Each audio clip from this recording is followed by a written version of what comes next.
You flip on the kitchen light at 2 in the morning for a glass of water, and before your eyes even adjust, you hear it. That small, dry click of legs on tile, then nothing. Just silence and a counter that looks empty, but you know it isn't. You stand there barefoot, holding your breath, staring at the crack behind the stove where you know they're living, breeding, waiting for the dark again. That can of spray under your sink hasn't worked in weeks. You still buy it anyway. The average household in this country spends close to $300 a year fighting roaches. Sprays, foggers, bait traps, and if it gets bad enough, an exterminator visit that runs another $150 a pop. And here's the part that should make you angry. None of it actually works for long. You spray, they scatter, and 2 weeks later they're back, sometimes worse, because the survivors bred and the babies are already immune to whatever chemical you used. That's not an accident. The pest control industry in this country was built, on purpose, around products that manage the problem instead of ending it. A customer who kills every roach in his house one time is a customer who never buys another can. A customer who sprays every few weeks for the rest of his life is worth thousands of dollars over time. There's a whole trade association behind those sprays on your store shelf, and their job isn't pest control. Their job is repeat business.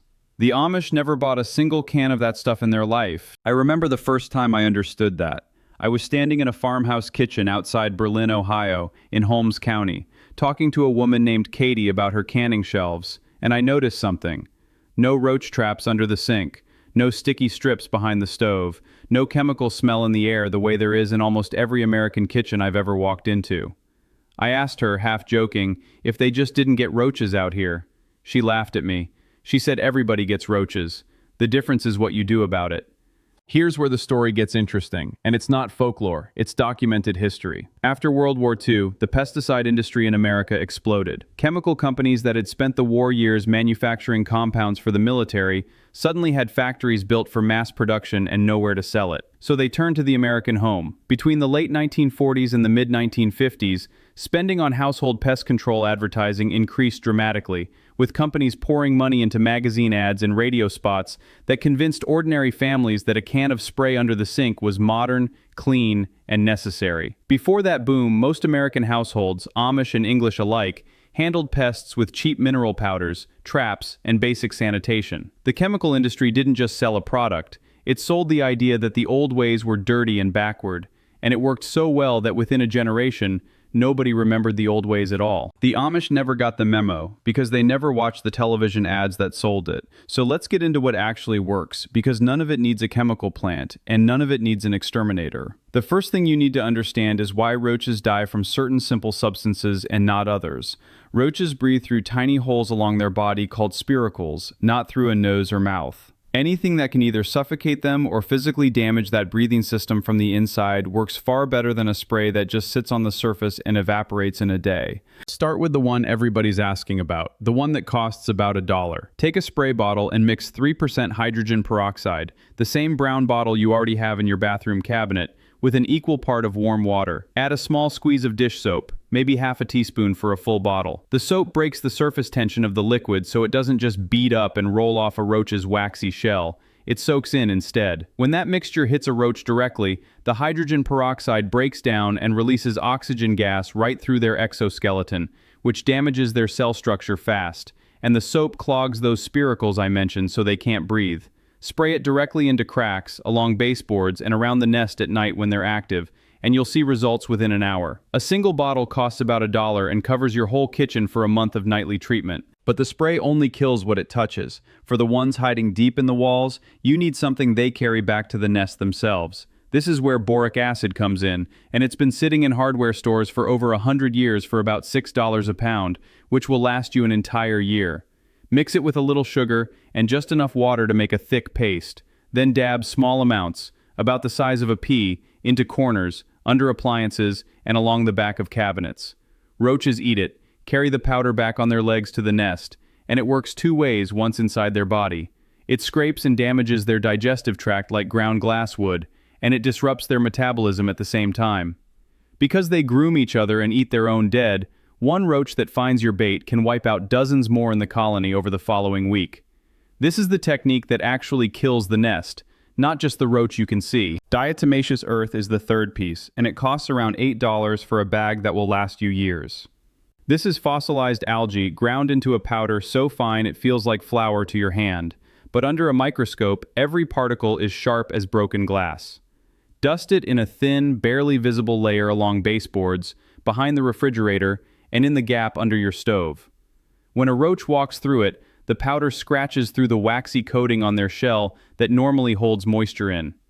Once that coating is damaged, they dry out and die within a day or two, and unlike sprays, this powder keeps working for months as long as it stays dry. Bay leaves are next, and they're nearly free if you already cook with them, or a couple dollars for a jar at the store. Crush a handful and scatter them in cabinets, drawers, and along the pantry shelves. The natural oils in bay leaves contain a compound that overwhelms a roach's sense of smell, which is how they navigate and find food. It won't kill an existing infestation on its own, but it keeps new roaches from ever settling into a cabinet in the first place, and it makes your kitchen smell like a bakery instead of a chemical plant. Then there's the coffee ground trap, which costs you nothing because you already throw the grounds away. Take a tall glass jar, wet the inside rim with a little water so it's slick, and put a couple spoonfuls of used coffee grounds in the bottom along with a splash of water. Roaches are drawn to the smell, climb up the outside and fall in, but the wet, slick sides mean they can't climb back out. Set a few of these along the floor near baseboards overnight, and in the morning you'll have your answer about how bad the problem really is, and you'll have caught a good number of them without lifting a finger. Now, you might be thinking this all sounds fine for a big farmhouse with a root cellar and a pantry the size of most people's bedroom. But you're renting a one-bedroom apartment on the 3rd floor with a landlord who won't let you drill a single hole in the wall. Here's the thing nobody tells you. Every one of these methods was designed for tight spaces before it was ever used on a farm.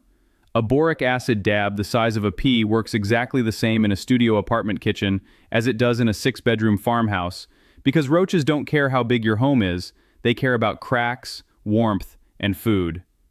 Diatomaceous earth doesn't need drilled holes, just a thin line along the edge of your baseboard and behind your fridge, and it's invisible enough that no landlord will ever notice or care.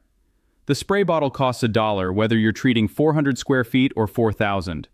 This isn't farm knowledge, it's just knowledge that the farm never forgot. I told you at the start there was one more thing I was saving, and this is the one that surprised me the most when I first learned it, because it's the technique that actually goes after the nest itself, instead of just the roaches you happen to see wandering around your kitchen at night. Take that same hydrogen peroxide, but this time mix it with baking soda instead of water, just enough to make a thick paste, almost like toothpaste.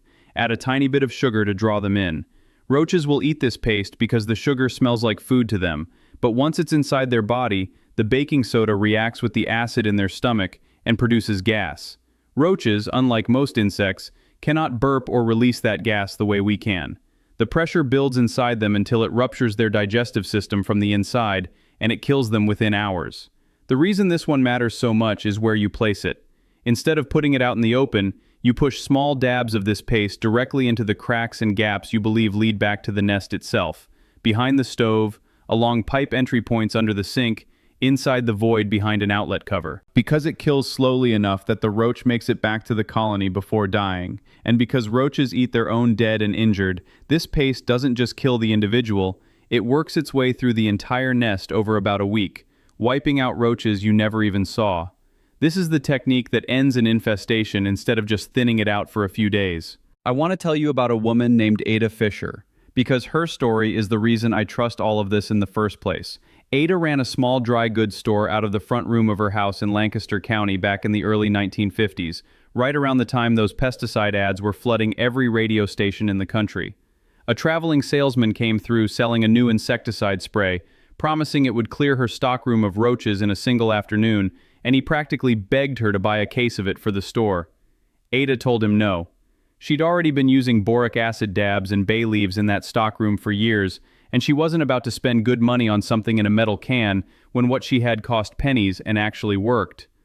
The salesman told her she was being stubborn, old-fashioned, that the whole country was moving on from that kind of thing. Ada kept doing what she'd always done, and by the time that same salesman came back through 2 years later, half the shopkeepers on her street were dealing with worse infestations than before, because the sprays had only killed the weak roaches and left the strong ones to breed. Ada's stockroom stayed clean the whole time, using the same dollar's worth of ingredients she'd always used. That's really what this comes down to.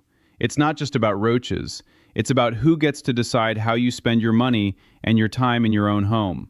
Every time you reach for a solution that costs $1 instead of one that costs 15, and it works better and it works longer, you're taking a small piece of control back for yourself. You stop being a subscriber to a problem that companies profit from managing forever. You start being someone who actually solves it, once, with things you already have in your cabinet. That's not a tip. That's a different way of thinking about your own house and your own money. And once you see it with roaches, you start seeing it everywhere else too. So tell me down in the comments which one of these you're trying first. The hydrogen peroxide spray, the boric acid dab, or that baking soda paste for the nest itself, because I want to hear how it goes in your kitchen. And if your grandmother or your great uncle had their own version of this, something a little different from what I laid out here, write it down below, because I read every one of them, and half of what ends up in these videos comes from people just like you sharing what got passed down in their own family. If this way of thinking, doing more with less and refusing to be a repeat customer for a problem that shouldn't exist, sounds like your kind of people, then you already know what to do. Hit that subscribe button and join us. Next time, I'm heading back out to a smokehouse outside Millersburg to show you how families kept meat fresh for an entire winter with nothing but salt, smoke, and a building design that the modern refrigerator industry spent millions convincing you that you couldn't live without.